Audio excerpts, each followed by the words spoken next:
ನನ್ನ ಹೆಸರು ರೂಪಾಲಿ. ನಾನು IT ಕಂಪನಿಯಲ್ಲಿ ಕೆಲಸ ಮಾಡುತ್ತಿದ್ದೇನೆ. ನನಗೆ 25 ವರ್ಷ. ನಮ್ಮ ಕಂಪನಿಯಲ್ಲಿ ಕೆಲಸ ಮಾಡುತ್ತಿದ್ದ ಅಮರ್ ನನ್ನನ್ನು ಇಷ್ಟಪಡಲು ಶುರು ಮಾಡಿದ್ದನು. ನಾವಿಬ್ಬರು ಒಟ್ಟಿಗೆ ಕೆಲಸ ಮಾಡುತ್ತಿದ್ದರಿಂದ ತುಂಬ ಸಮಯ ನಾವಿಬ್ಬರು ಒಟ್ಟಿಗೆ ಇರುತ್ತಿದ್ದೆವು. ಹಾಗಾಗಿ ನಾನು ಅಮರ್ನನ್ನು ಇಷ್ಟಪಡಲು ಶುರು ಮಾಡಿದ್ದೆ.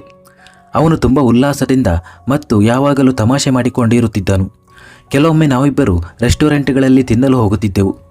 1 ವರ್ಷ ಒಟ್ಟಿಗೆ ಕೆಲಸ ಮಾಡಿದ ನಂತರ ಅಮರ್ ನನ್ನನ್ನು ಮದುವೆಯಾಗುವಂತೆ ಪ್ರಪೋಸ್ ಮಾಡುತ್ತಾ, ರೂಪಾಲಿ, ನಾನು ನಿನ್ನನ್ನು ಪ್ರೀತಿಸುತ್ತಿದ್ದೇನೆ.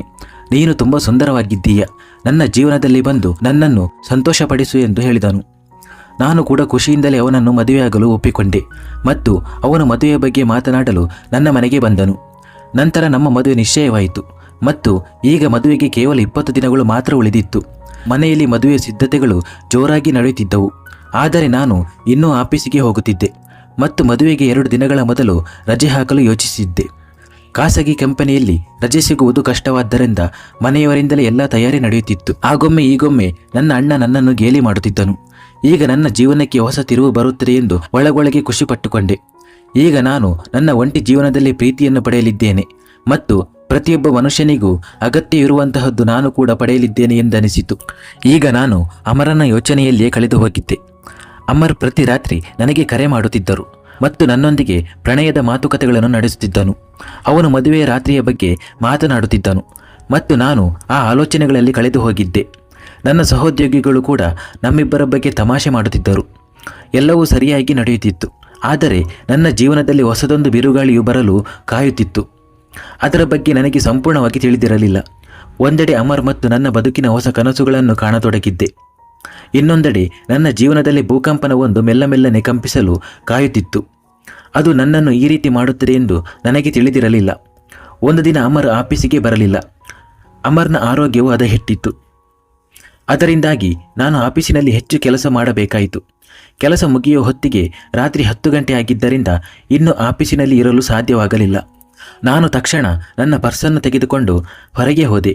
ನಂತರ ನಾನು ರಸ್ತೆಯಲ್ಲಿ ಆಟೋಗಾಗಿ ಕಾಯಲು ಶುರು ಮಾಡಿದೆ. ಆದರೆ ನಂತರ ಹವಾಮಾನ ಹದಗೆಟ್ಟು ಮಳೆ ಬರಲು ಶುರುವಾಯಿತು. ಅಲ್ಲಿ ಮಳೆಯಿಂದ ಒದ್ದೆಯಾಗದಂತೆ ನಿಲ್ಲಲು ಜಾಗವಿಲ್ಲದ್ದರಿಂದ ಮಳೆಯಲ್ಲಿ ನೆನೆದು ಒದ್ದೆಯಾಗತೊಡಗಿದೆ. ರಾತ್ರಿ ತುಂಬ ತಡವಾಗಿದ್ದರಿಂದ ಆಟೋ ಸಿಗದೆ ಅಲ್ಲೇ ನಿಂತಲ್ಲೇ ಚಿಂತೆ ಶುರುವಾಯಿತು. ನಾನು ತುಂಬ ಒದ್ದೆಯಾಗಿದ್ದೆ. ನಂತರ ಒಂದು ದೊಡ್ಡ ಕಾರು ನನ್ನ ಮುಂದೆ ಬಂದು ನಿಂತಿತು. ಕಾರಿನ ಕಿಟಕಿಯ ಗ್ಲಾಸನ್ನು ಕೆಳಗಿಳಿಸಿ ಯುವಕನೊಬ್ಬ ಕಾರಿನೊಳಗೆ ಬಾ ಎಂದು ಹೇಳಿದನು. ನಾನು ಅವನನ್ನು ನೋಡಿದಾಗ ಅವನನ್ನು ಗುರುತಿಸಿದೆ. ಅವನು ನನ್ನ ಆಫೀಸಿನವನಲ್ಲ, ಆದರೆ ನನ್ನ ಎದುರಿನ ಆಫೀಸಿನಲ್ಲಿ ಕೆಲಸ ಮಾಡುತ್ತಾನೆ. ಲಿಫ್ಟ್ನಲ್ಲಿ ಹೋಗುವಾಗ ಮತ್ತು ಬರುವಾಗ ನಾನು ಅವನನ್ನು ಅನೇಕ ಬಾರಿ ನೋಡಿದ್ದೇನೆ. ನಾನು ಅವನೊಂದಿಗೆ ಲಿಫ್ಟ್ನಲ್ಲಿ ಒಬ್ಬಳೇ ಇರುವಾಗ ಅವನು ನನ್ನನ್ನು ಕದ್ದು ಮುಚ್ಚಿ ನೋಡುತ್ತಿದ್ದನು. ಒಮ್ಮೆ ನಾನು ಆಫೀಸ್ ಮುಗಿಸಿ ಆಟೋಗಾಗಿ ಕಾಯುತ್ತಿದ್ದಾಗ ಈ ಯುವಕ ನನ್ನ ಬಳಿಗೆ ಬಂದು ಲಿಫ್ಟ್ ಕೊಡಲು ಮುಂದಾದನು. ಆದರೆ ಅಷ್ಟರಲ್ಲಿ ಅಮರ್ ತನ್ನ ಬೈಕ್ನೊಂದಿಗೆ ಅಲ್ಲಿಗೆ ಬಂದನು. ನಂತರ ನಾನು ಅವನೊಂದಿಗೆ ಹೊರಟು ಹೋದೆ. ಆ ಹುಡುಗ ನನ್ನ ಮತ್ತು ಅಮರ್ನನ್ನು ತನ್ನ ಕಾರಿನಲ್ಲಿ ಬಹಳ ಸಮಯದಿಂದ ಹಿಂಬಾಲಿಸುತ್ತಿದ್ದನು. ಇಂದು ಅಮರ್ ಕೂಡ ಇರಲಿಲ್ಲ ಮತ್ತು ಈ ಹುಡುಗ ನನಗೆ ಲಿಫ್ಟ್ ಕೊಡುತ್ತೇನೆ ಎಂದು ಹೇಳುತ್ತಿದ್ದಾನೆ. ನಾನು ಅವನನ್ನು ನೋಡಿದೆ, ಆದರೆ ಅವನ ಮಾತಿಗೆ ಏನನ್ನೂ ಹೇಳದೆ ಸುಮ್ಮನಿದ್ದೆ. ಅಪರಿಚಿತರಿಂದ ಲಿಫ್ಟ್ ತೆಗೆದುಕೊಳ್ಳುವುದು ಸರಿಯಲ್ಲ ಎಂದು. ನಾನು ಅವನಿಗೆ ಬರುವುದಿಲ್ಲ ಎಂದು ಹೇಳಿ, ಥ್ಯಾಂಕ್ ಯು, ನಾನು ಆಟೋಗಾಗಿ ಕಾಯುತ್ತಿದ್ದೇನೆ ಎಂದು ಹೇಳಿದೆ. ಅಷ್ಟರಲ್ಲಿ ಆ ಹುಡುಗ ಕಾರಿನಿಂದ ಇಳಿದು, ಆಗಲೇ ರಾತ್ರಿ 11 ಗಂಟೆಯಾಗಿದೆ. ಈ ಸಮಯದಲ್ಲಿ ನಿಮಗೆ ಆಟೋ ಸಿಗುವುದಿಲ್ಲ, ಏಕೆಂದರೆ ಮಳೆ ಕೂಡ ತುಂಬ ಜೋರಾಗಿ ಬರುತ್ತಿದೆ. ನೀವು ನನ್ನೊಂದಿಗೆ ಬನ್ನಿ ಎಂದು ಹೇಳಿದನು. ಅವನು ನನ್ನ ಉತ್ತರಕ್ಕಾಗಿ ಕಾಯುತ್ತಿದ್ದನು. ಸ್ವಲ್ಪ ಯೋಚಿಸಿದ ನಂತರ ನಾನು ಅವನ ಸಹಾಯವನ್ನು ತೆಗೆದುಕೊಳ್ಳಬೇಕು ಎಂದು ಅನಿಸಿತು. ನಂತರ ನಾನು ಅವನೊಂದಿಗೆ ಅವನ ಕಾರಿನಲ್ಲಿ ಕುಳಿತುಕೊಂಡೆ. ಅವನು, ನೀನು ತುಂಬ ಒದ್ದೆಯಾಗಿದ್ದೀಯ. ನನ್ನ ಮನೆ ಮುಂದೆ ಇದೆ. ಮೊದಲು ನಿನ್ನ ಬಟ್ಟೆಯನ್ನು ಬದಲಾಯಿಸಿಕೊ, ನಂತರ ನಾನು ನಿನ್ನನ್ನು ಡ್ರಾಪ್ ಮಾಡುತ್ತೇನೆ ಎಂದು ಹೇಳಿದನು. ನಾನು ಚಳಿಯಿಂದ ನಡುಗಲು ಪ್ರಾರಂಭಿಸಿದೆ. ಅವನು ನನ್ನನ್ನು ತನ್ನ ಮನೆಗೆ ಕರೆದುಕೊಂಡು ಹೋದನು ಮತ್ತು ತಕ್ಷಣ ನನಗೆ ಟವೆಲನ್ನು ಕೊಟ್ಟನು. ಅದರ ನಂತರ ಅವನು ನನ್ನನ್ನು ಅವನ ಕೋಣೆಗೆ ಕರೆದುಕೊಂಡು ಹೋಗಿ ಒಂದು ಶರ್ಟ್ ಮತ್ತು ಪ್ಯಾಂಟನ್ನು ನನಗೆ ಕೊಟ್ಟನು. ಇದನ್ನು ಧರಿಸಿ ಎಂದು ಹೇಳಿ ಅವನು ಕೋಣೆಯಿಂದ ಹೊರಗೆ ಹೋದನು. ನಾನು ನನ್ನ ಮೈಯನ್ನು ಒರೆಸಿಕೊಳ್ಳುವಾಗ ನನ್ನ ಮುಂದೆ ಹೇರ್ ಡ್ರೈಯರ್ ಬಿದ್ದಿರುವುದನ್ನು ನೋಡಿದೆ. ನಾನು ಮೊದಲು ನನ್ನ ಕೂದಲನ್ನು ಒಣಗಿಸಲು ಯೋಚಿಸಿದ್ದೆ, ಏಕೆಂದರೆ ನನ್ನ ತಲೆ ಒದ್ದೆಯಾಗಿದ್ದರೆ ನನ್ನ ಕೂದಲನ್ನು ಒಣಗಿಸಲು ಸ್ವಲ್ಪ ಸಮಯ ತೆಗೆದುಕೊಳ್ಳುತ್ತದೆ. ನಂತರ ನಾನು ನನ್ನ ಒದ್ದೆಯಾದ ಬಟ್ಟೆಗಳನ್ನು ತೆಗೆದು ನನ್ನ ಮೈಯನ್ನು ಒರೆಸಿಕೊಳ್ಳಲು ಶುರು ಮಾಡಿದೆ. ಅಷ್ಟರಲ್ಲಿ ಆ ಹುಡುಗ ದಿಢೀರನೆ ಕೋಣೆಯೊಳಗೆ ಬಂದನು. ಆ ಸಮಯದಲ್ಲಿ ನಾನು ಏನನ್ನೂ ಧರಿಸಿರಲಿಲ್ಲ. ಅವನು ನನ್ನನ್ನು ಆ ಸ್ಥಿತಿಯಲ್ಲಿ ನೋಡಿದನು. ಒಂದು ಕ್ಷಣ ಅವನು ನನ್ನನ್ನೇ ನೋಡುತ್ತಿದ್ದನು. ಆದರೆ ಮುಂದಿನ ಕ್ಷಣ ಅವನು ಕ್ಷಮೆ ಯಾಚಿಸಿ ಬಾಗಿಲು ಮುಚ್ಚಿ ಹೊರಗಡೆ ಹೋದನು. ನನ್ನ ಸ್ಥಿತಿ ತುಂಬ ಕೆಟ್ಟದಾಗಿತ್ತು. ಒಬ್ಬ ಯುವಕ ನನ್ನನ್ನು ಈ ಸ್ಥಿತಿಯಲ್ಲಿ ನೋಡಿದನು. ನಾನು ತಕ್ಷಣ ಶರ್ಟನ್ನು ಧರಿಸಿಕೊಂಡೆ. ಆದರೆ ನಾನು ಅವನ ಪ್ಯಾಂಟನ್ನು ಹಾಕಿಕೊಳ್ಳಲು ಸಾಧ್ಯವಾಗಲಿಲ್ಲ. ಆದ್ದರಿಂದ ನಾನು ಟವೆಲನ್ನು ಸುತ್ತಿಕೊಂಡೆ.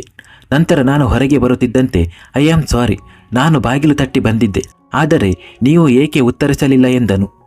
ಅವನು ಬಾಗಿಲು ತಟ್ಟಿದ್ದನ್ನು ನಾನು ಗಮನಿಸಿದೆ, ಆದರೆ ನಾನು ಏನನ್ನೂ ಹೇಳಲಾಗದಷ್ಟು ವಿಚಲಿತನಾಗಿದ್ದೆ. ಏನೇ ನಡೆದರೂ ನನ್ನ ತಪ್ಪೆ. ನನ್ನ ಗಮನ ಬೇರೆಲ್ಲೋ ಇತ್ತು. ನಾನು ನಿಮ್ಮ ಪ್ಯಾಂಟ್ ನನಗೆ ಸರಿಯಾಗುತ್ತಿಲ್ಲ ಎಂದು ಹೇಳಿದೆ. ಅವನು, ನಿಮ್ಮ ಬಟ್ಟೆಯನ್ನು ವಾಷಿಂಗ್ ಮೆಷಿನ್ಗೆ ಹಾಕೋಣ, ಅದರಲ್ಲಿ ಬಟ್ಟೆ ಸಂಪೂರ್ಣವಾಗಿ ಒಣಗುತ್ತದೆ. ಇದು ಅರ್ಧ ಗಂಟೆ ತೆಗೆದುಕೊಳ್ಳುತ್ತದೆ. ನಂತರ ನೀವು ನಿಮ್ಮ ಬಟ್ಟೆಗಳನ್ನು ಧರಿಸಿ ಆರಾಮವಾಗಿ ಮನೆಗೆ ಹೋಗಬಹುದು ಎಂದು ಹೇಳಿದನು. ಅವನು ನನ್ನ ಬಟ್ಟೆಗಳನ್ನು ಒಣಗಲು ಹಾಕಿದನು. ನಂತರ ಅವನು ತಿನ್ನಲು ಏನನ್ನಾದರೂ ಮಾಡುತ್ತೇನೆ ಎಂದು ಹೇಳಿದನು. ನಾವಿಬ್ಬರು ಅಡುಗೆ ಮನೆಗೆ ಹೋದೆವು ಮತ್ತು ಅವನು ಆಮ್ಲೆಟ್ ಮತ್ತು ಚಹಾ ಮಾಡಲು ಶುರು ಮಾಡಿದನು. ತಿಂಡಿ ರೆಡಿ ಮಾಡಿ ನಾವಿಬ್ಬರು ತಿನ್ನತೊಡಗಿದೆವು. ಆದರೆ ಅವರು ನನ್ನನ್ನೇ ನೋಡುತ್ತಿದ್ದನು. ಆಗ ನನ್ನ ಶರ್ಟಿನ ಮೇಲಿನ ಗುಂಡಿಯನ್ನು ಹಾಕದೆ ತೆರೆದಿರುವುದು ನನಗೆ ನೆನಪಾಯಿತು. ಅದರಿಂದ ಅವನು ನನ್ನ ದೇಹವನ್ನು ನೋಡುತ್ತಿರುವುದು ನನ್ನ ಗಮನಕ್ಕೆ ಬಂದಿತು. ಇದನ್ನು ನಾನು ಅರಿತುಕೊಂಡ ತಕ್ಷಣ ಅವನು ನನ್ನ ಹತ್ತಿರ ಬಂದನು.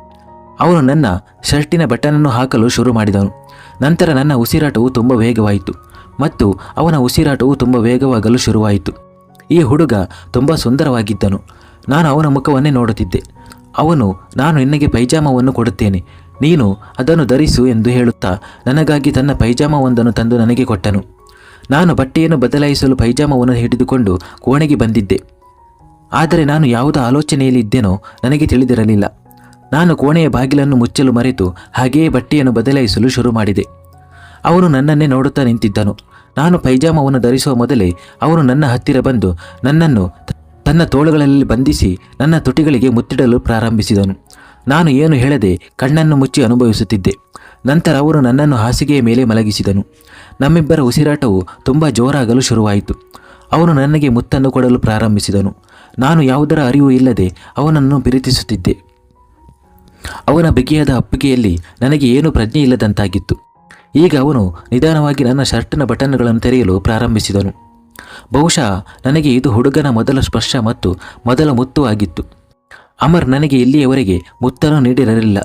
ಅವನು ಕೇವಲ ನನ್ನ ಕೈಯನ್ನು ಹಿಡಿದಿದ್ದನು. ಅಮರ್ನ ಯೋಚನೆ ಬಂದ ಕೂಡಲೇ ನನಗೆ ಮದುವೆ ಆಗುವ ವಿಚಾರ ನೆನಪಾಯಿತು. ಆದರೆ ನನ್ನ ಸ್ಥಿತಿ ಹೇಗಿತ್ತೆಂದರೆ, ನನಗೆ ಬೇಡವೆಂದರೂ ಅವನ ಬಂಧನದಿಂದ ಬೆಳೆಸಿಕೊಳ್ಳಲಾಗದಂತಹ ಸ್ಥಿತಿಗೆ ತಲುಪಿದ್ದೆ. ನಾನು ಅವನ ಪ್ರೀತಿಯ ಆಳದಲ್ಲಿ ಮುಳುಗಿದ್ದೆ. ನಾವು ಸುಮಾರು ಅರ್ಧ ಗಂಟೆಯವರೆಗೆ ತುಂಬ ಉತ್ಸಾಹದಿಂದ ಪ್ರೀತಿಸುತ್ತಿದ್ದೆವು. ಆದರೆ ಇದ್ದಕ್ಕಿದ್ದಂತೆ ನಾನು ಏನು ಮಾಡುತ್ತಿದ್ದೇನೆ ಎಂದು ನನಗೆ ಅರಿವಾಗತೊಡಗಿತು. ತಕ್ಷಣ ನನ್ನ ಕಣ್ಣುಗಳಿಂದ ನೀರು ಬರಲು ಶುರುವಾಯಿತು ಮತ್ತು ನಾನು ಅವನಲ್ಲಿ ಏನು ಮಾಡುತ್ತಿದ್ದೀಯಾ ನೀನು ಎಂದು ಕೇಳಿದೆ. ನನಗೆ ನಿನ್ನ ಪರಿಚಯವೂ ಇಲ್ಲ ಎಂದು ಹೇಳಿದೆ. ನಾನು ಆಕಾಶ್ ಓಬೇರಾಯ್ ಎಂದು ಹೇಳಿದ ಕೂಡಲೇ ನನಗೆ ಆಶ್ಚರ್ಯವಾಯಿತು. ನನ್ನ ಪಕ್ಕದ ಆಫೀಸಿನ CEO ಆಕಾಶ್ ಓಬೇರಾಯ್ ಆಗಿರುವುದರಿಂದ ಈ ಹೆಸರನ್ನು ಕೇಳಿ ಬೆಚ್ಚಿಬಿದ್ದೆ. ಅಂದರೆ ಅವನು ಒಬ್ಬ ತುಂಬ ಶ್ರೀಮಂತ ಹುಡುಗ ಅಂತ ಗೊತ್ತೇ ಆಗಿರಲಿಲ್ಲ. ಏಕೆಂದರೆ ನಾನು ಅವನನ್ನು ಯಾವಾಗಲೂ ನನ್ನ ಆಫೀಸಿನ ಕಟ್ಟಡದ ಸುತ್ತಮುತ್ತ ಕಾಣುತ್ತಿರುತ್ತೇನೆ ಮತ್ತು ಅವನು ಪ್ರತಿದಿನ ಲಿಫ್ಟ್ನಲ್ಲಿ ನನ್ನೊಂದಿಗೆ ಬರುತ್ತಾನೆ ಮತ್ತು ಇಳಿಯುತ್ತಾನೆ. ಆದರೆ ನಾನು ಅವನತ್ತ ಗಮನ ಹರಿಸಲಿಲ್ಲ. ನಾನು ತಕ್ಷಣ ಸಾಕು ಮಾಡಿ ಎಂದು ಹೇಳಿದೆ. ಆದರೂ ನನಗೆ ಅವನ ಪ್ರೀತಿಯ ಬಂಧನದಿಂದ ಹೊರಬರಲು ಇಷ್ಟವಿರಲಿಲ್ಲ. ಅವನು ತನ್ನನ್ನು ತಾನು ಹೇಗೆ ನಿಯಂತ್ರಿಸಿಕೊಂಡನೋ ನನಗೆ ತಿಳಿಯಲಿಲ್ಲ. ಆದರೆ ಬಹುಶಃ ನನ್ನ ಕಣ್ಣೀರನ್ನು ನೋಡಿ ಅವನು ಕೋಣೆಯಿಂದ ಹೊರಹೋದನು. ಅವನು ತಮ್ಮ ಮಿತಿಗಳನ್ನು ದಾಟಿರಲಿಲ್ಲ. ನಾನು ಕೂಡಲೇ ಹಾಸಿಗೆಯಿಂದ ಎದ್ದು ನೋಡಿದಾಗ ನನ್ನ ಒದ್ದೆಯಾದ ಬಟ್ಟೆಗಳು ಒಣಗಿದ್ದವು. ನಾನು ಕೂಡಲೇ ನನ್ನ ಬಟ್ಟೆಗಳನ್ನು ಹಾಕಿಕೊಂಡು ಹೊರಗೆ ಬಂದೆನು. ಆಕಾಶ್ ನನ್ನ ಕಣ್ಣಿಗೆ ಕಾಣುತ್ತಿರಲಿಲ್ಲ. ಆದರೆ ನಾನು ಅವನೊಂದಿಗೆ ಮಾತನಾಡಲು ಬಯಸಿದ್ದೆ. ಅವನು ನನ್ನತ್ತ ನೋಡದೆ ನಿನ್ನನ್ನು ಮನೆಗೆ ಡ್ರಾಪ್ ಮಾಡುತ್ತೇನೆ ಎಂದು ಹೇಳಿದನು. ಅವನು 2 ಛತ್ರಿಗಳನ್ನು ತೆಗೆದುಕೊಂಡನು ಮತ್ತು ನಾವಿಬ್ಬರು ಕಾರಿನಲ್ಲಿ ಕುಳಿತೆವು. ಆಕಾಶ್ ನನ್ನ ಜೊತೆ ಮಾತನಾಡಬೇಕು, ನಮ್ಮಿಬ್ಬರ ನಡುವೆ ಏನು ನಡೆದಿದೆಯೋ ಅದರ ಬಗ್ಗೆ ಏನಾದರೂ ಹೇಳಬೇಕು ಅಂತ ನಾನು ಬಯಸಿದ್ದೆ. ಆದರೆ ಅವರು ನನ್ನ ಕಣ್ಣಿಗೆ ಕಣ್ಣಿಟ್ಟು ನೋಡಲು ಇಷ್ಟಪಡಲಿಲ್ಲ. ನನ್ನ ಮನೆಯ ಬಳಿ ಬಂದಾಗ ಕಾರನ್ನು ನಿಲ್ಲಿಸಿ, ನೀನು ಬೇಕಾದರೆ ಕೊಡೆಯನ್ನು ತೆಗೆದುಕೊಂಡು ಹೋಗು ಎಂದನು. ನಾನು ಅವನನ್ನು ನೋಡುತ್ತಿದ್ದಾಗ ಅವನು ತನ್ನ ಪರ್ಸನ್ನು ತೆಗೆದು ತನ್ನ ವಿಸಿಟಿಂಗ್ ಕಾರ್ಡನ್ನು ನನಗೆ ಕೊಟ್ಟನು. ಕಾರ್ಡನ್ನು ಕೈಯಲ್ಲಿ ಹಿಡಿದುಕೊಂಡು ಅವನು ಏನನ್ನು ಹೇಳುತ್ತಾನೆ ಎಂದು ನಾನು ಕಾಯುತ್ತಿದ್ದೆ. ಆದರೆ ಅವನು ಮೌನವಾಗಿದ್ದನು. ತಟ್ಟನೆ ಏನಾಯಿತೋ ಗೊತ್ತಿಲ್ಲ.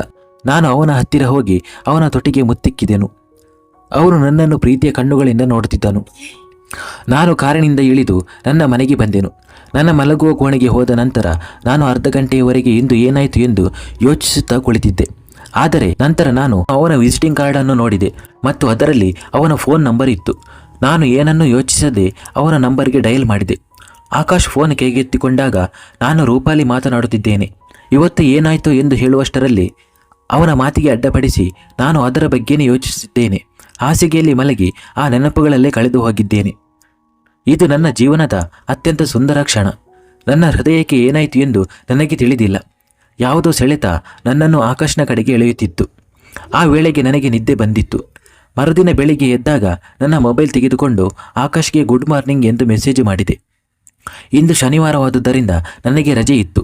ಆದ್ದರಿಂದ ನನಗೆ ಆಕಾಶನನ್ನು ನೋಡಲು ಸಾಧ್ಯವಾಗುವುದಿಲ್ಲ. ತಕ್ಷಣ ಅವನಿಂದ ನನ್ನ ಮೆಸೇಜ್ಗೆ ರಿಪ್ಲೈ ಬಂತು. ಇವತ್ತು ಏನು ಮಾಡುತ್ತಿದ್ದೀಯಾ ಎಂದು ಕೇಳಿದನು. ಇವತ್ತು ಮದುವೆ ಶಾಪಿಂಗ್ಗೆ ಹೋಗಬೇಕಿತ್ತು, ಆದರೆ ಇವತ್ತು ಫ್ರೀ ಆಗಿದ್ದೇನೆ ಎಂದು ಅವನಿಗೆ ನಾನು ರಿಪ್ಲೈ ಮಾಡಿದೆ. ಅದು ಪ್ರೀತಿಯೋ ಅಥವಾ ಇನ್ನೇನೋ ಗೊತ್ತಿಲ್ಲ. ಮಧ್ಯಾಹ್ನ 12 ಗಂಟೆಗೆ ನನ್ನ ಮನೆಗೆ ಊಟಕ್ಕೆ ಬಾ, ನಾನು ಊಟವನ್ನು ಸಿದ್ಧಪಡಿಸಿ ಇಡುತ್ತೇನೆ ಎಂದು ಹೇಳಿದನು. ನಾನು ಗಡಿಯಾರವನ್ನು ನೋಡಿದೆ. ಆಗಲೇ 10 ಗಂಟೆ ಆಗಿತ್ತು. ಆದ್ದರಿಂದ ನಾನು ಬೇಗನೆ ರೆಡಿಯಾಗತೊಡಗಿದೆ. ನಾನು ಶಾಪಿಂಗ್ಗೆ ಒಬ್ಬಂಟಿಯಾಗಿ ಹೋಗುತ್ತಿದ್ದೇನೆ. ಇಂದು ನಾನು ಅವರನ್ನು ಭೇಟಿಯಾಗಬೇಕು ಎಂದು ನಾನು ನನ್ನ ತಂದೆ ತಾಯಿಗೆ ಹೇಳಿದೆ. ಆದರೆ ಅದಕ್ಕೂ ಮೊದಲು ನಾನು ಆಕಾಶ್ನನ್ನು ಭೇಟಿಯಾಗಲು ಬಯಸಿದ್ದೆ.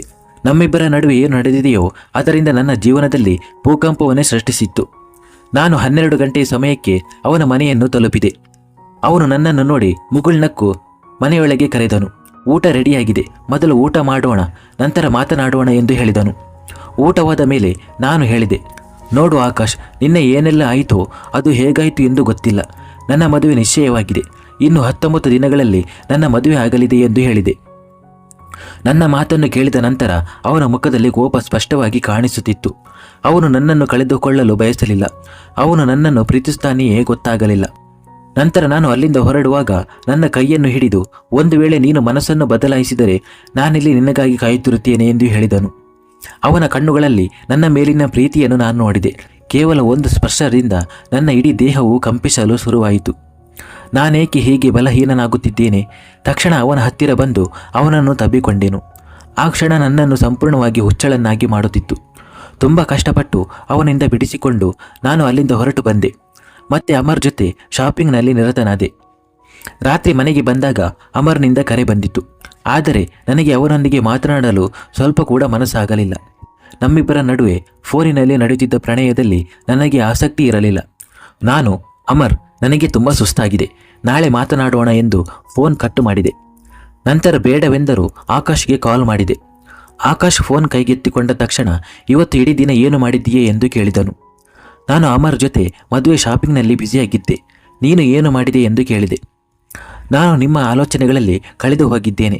ಆ ಆಲೋಚನೆಗಳು ನನ್ನ ಹೃದಯದಿಂದ ಎಂದಿಗೂ ಹೊರಬರುವುದಿಲ್ಲ. ನಾಳೆ ನೀವು ಬಿಡುವಿದ್ದರೆ ಊಟಕ್ಕೆ ಬನ್ನಿ ಎಂದು ಹೇಳಿದನು. ನಾನು ಬರುವುದಿಲ್ಲ ಎಂದು ಹೇಳಿದೆ. ನಾನು ಮದುವೆಯಾಗುತ್ತಿದ್ದೇನೆ ಎಂದು ನಿಮಗೆ ತಿಳಿದಿದೆ ಅಲ್ಲವಾ ಎಂದು ಹೇಳಿ ನಾನು ಫೋನನ್ನು ಡಿಸ್ಕನೆಕ್ಟ್ ಮಾಡಿದೆ. ಆದರೆ ಮರುದಿನ ಯಾವ ಶಕ್ತಿಯಿಂದನೋ ನಾನು 12 ಗಂಟೆಗೆ ಮತ್ತೆ ಅವನ ಮನೆಯನ್ನು ತಲುಪಿದ್ದೆ. ಆಕಾಶ್ ನನ್ನನ್ನು ನೋಡಿ ಮುಗುಳ್ನಗಲು ಶುರು ಮಾಡಿದನು. ನಂತರ ನನ್ನನ್ನು ಒಳಗೆ ಕರೆದನು. ಊಟ ಮುಗಿಸಿ ಇಬ್ಬರು ಸೋಫಾದಲ್ಲಿ ಕುಳಿತೆವು. ಇದ್ದಕ್ಕಿದ್ದಂತೆ ಅವನು ನನ್ನ ಮೇಲೆ ಹೊಡೆದನು ಮತ್ತು ನನ್ನನ್ನು ಪ್ರೀತಿಸಲು ಶುರು ಮಾಡಿದನು. ಅವನು ನನ್ನನ್ನು ಚುಂಬಿಸಲು ಶುರು ಮಾಡಿದನು ಮತ್ತು ನೀನು ಬರುವುದಿಲ್ಲ ಎಂದು ಹೇಳಿದ್ದೀಯ, ಮತ್ತೇಕೆ ಬಂದೆ? ನನಗೇನನ್ನಿಸುತ್ತಿದೆಯೋ ಅದು ನಿನಗೂ ಅನ್ನಿಸುತ್ತಿದೆಯಾ? ಹಾಗಾದರೆ ಈ ಅಂತರ ಏಕೆ? ಈ ಅಂತರವನ್ನು ದೂರ ಮಾಡೋಣ ಎಂದು ಹೇಳಿದನು. ಅವನ ಮಾತಿನಿಂದ ನಶೆ ಏರತೊಡಗಿತು. ಅವನ ಪ್ರೀತಿಯನ್ನು ಅನುಭವಿಸತೊಡಗಿದೆ. ಆ ಕ್ಷಣದಲ್ಲಿ ನಾನು ಅವನ ಗುಂಗಿನಲ್ಲಿ ಮುಳುಗಿ ಹೋಗಿದ್ದೆ. ಅವನು ನನ್ನನ್ನು ಸಂಪೂರ್ಣವಾಗಿ ತನ್ನವಳನ್ನಾಗಿ ಮಾಡಿಕೊಂಡನು. ನನಗೆ ಪ್ರಜ್ಞೆ ಬಂದಾಗ ತುಂಬ ತಡವಾಗಿತ್ತು. ನಾನು 18 ದಿನಗಳಲ್ಲಿ ಮದುವೆಯಾಗುತ್ತಿದ್ದೇನೆ ಮತ್ತು ನಾನು ಸಂಪೂರ್ಣವಾಗಿ ಆಕಾಶ್ನ ಪ್ರೀತಿಯಲ್ಲಿ ಮುಳುಗಿ ಹೋಗಿದ್ದೆ. ಆಕಾಶ್, ಈಗ ನೀನು ನನ್ನವಳು, ನಾನು ನಿನ್ನನ್ನು ಬಿಟ್ಟು ಹೋಗಲಾರೆ, ನನ್ನೊಂದಿಗೆ ಬಾ ಎಂದನು. ಅವನು ನನ್ನನ್ನು ಅವನ ಕಾರಿನಲ್ಲಿ ಕುಳ್ಳಿರಿಸಿ ನನ್ನ ಮನೆಗೆ ಕರೆತಂದನು ಮತ್ತು ನೇರವಾಗಿ ನನ್ನ ಮನೆಯೊಳಗೆ ಬಂದನು. ನಂತರ ಅವನು ನನ್ನ ತಂದೆ ತಾಯಿಯನ್ನು ಕರೆಯಲು ಶುರು ಮಾಡಿದನು. ನನ್ನ ತಂದೆ ತಾಯಿ ಬಂದಾಗ ಅವರು ಅವನನ್ನು ವಿಚಿತ್ರವಾಗಿ ನೋಡಲಾರಂಭಿಸಿದರು. ಆಕಾಶ್ ತನ್ನನ್ನು ಪರಿಚಯಿಸಿಕೊಂಡು ನಂತರ, ನಿಮ್ಮ ಮಗಳು ಮತ್ತು ನಾನು ಒಂದಾಗಿದ್ದೇವೆ, ಈಗ ನಾವು ಬೇರೆಯಾಗಲು ಸಾಧ್ಯವಿಲ್ಲ ಎಂದು ಹೇಳಿದನು. ಅವನ ಮಾತಿಗೆ ನನ್ನ ಮುಖವು ನಾಚಿಕೆಯಿಂದ ಕೆಂಪಾಯಿತು. ಅವನು ಇದನ್ನು ನನ್ನ ಹೆತ್ತವರಿಗೆ ಹೇಗೆ ಹೇಳಿದನೋ ಗೊತ್ತಾಗಲಿಲ್ಲ. ನನ್ನ ತಂದೆ ತಾಯಿ ನನ್ನನ್ನು ದೊಡ್ಡ ಕಣ್ಣುಗಳಿಂದ ನೋಡಲಾರಂಭಿಸಿದರು. ಕೆಲವು ದಿನಗಳಲ್ಲಿಯೇ ನನ್ನ ಮಗಳು ಮದುವೆಯಾಗುತ್ತಿದ್ದಾಳೆ ಎಂದು ಹೇಳಿದರು. ಆದರೆ ಅವನು ತನ್ನ ಜೇಬಿನಿಂದ ಚಿಕ್ಕ ಡಬ್ಬಿಯೊಂದನ್ನು ತೆಗೆದನು. ಅದನ್ನು ತೆರೆದಾಗ ಅದರೊಳಗೆ ಸಿಂಧೂರ ಇತ್ತು. ಅವನು ತನ್ನ ಬೇಡಿಕೆಯನ್ನು ಹೇಳುತ್ತಾ ಆ ಸಿಂಧೂರವನ್ನು ನನ್ನ ಹಣೆಗೆ ಹಚ್ಚಿದನು. ಇನ್ನು ಮುಂದೆ ರೂಪಾಲಿ ನನ್ನ ಹೆಂಡತಿ ಎಂದು ಹೇಳುತ್ತಾ ಅವರು ನನ್ನ ಕೈಯನ್ನು ಹಿಡಿದು ತನ್ನೊಂದಿಗೆ ತನ್ನ ಮನೆಗೆ ಕರೆದುಕೊಂಡು ಹೋದರು. ಆಗ ನಾನೇನು ಹೇಳಲಿ, ಆ ಭೂಕಂಪದಿಂದ ನಾನು ಕೊಚ್ಚಿ ಹೋಗಿದ್ದೆ. ಅಮರ್ನ ಮನಸ್ಸು ಒಡೆದು ಹೋಗಿತ್ತು. ಯಾಕೆಂದರೆ ನಮ್ಮ ಮದುವೆ ಮುರಿದು ಹೋಗಿತ್ತು. ಏನಾಗುತ್ತಿದೆ ಎಂದು ನನ್ನ ಹೆತ್ತವರಿಗೆ ನಂಬಲು ಸಾಧ್ಯವಾಗಲಿಲ್ಲ. ಅಪರಿಚಿತ ಹುಡುಗರ ಜೊತೆ ನಾನು ಹೇಗೆ ಬಂದಿದ್ದೇನೆ ಎಂದು ನನಗೆ ಅರ್ಥವಾಗಲಿಲ್ಲ. ನಾನು ನನ್ನ ಸ್ವಂತ ಮದುವೆಯನ್ನು ಮುರಿದು ಅವನೊಂದಿಗೆ ನನ್ನ ಮನೆಯನ್ನು ಉಳಿಸಿಕೊಂಡೆ. ಆದರೆ ಬಹುಶಃ ಇದುವೇ ಪ್ರೀತಿ ಇರಬೇಕು. ಕೆಲವೊಮ್ಮೆ ನಾವು ಪ್ರೀತಿಯಲ್ಲಿ ನಮ್ಮ ಇಂದ್ರಿಯಗಳ ಶಕ್ತಿಯನ್ನು ಕಳೆದುಕೊಳ್ಳುತ್ತೇವೆ ಮತ್ತು ಇದುವೇ ನನ್ನ ಜೊತೆ ನಡೆದಿತ್ತು.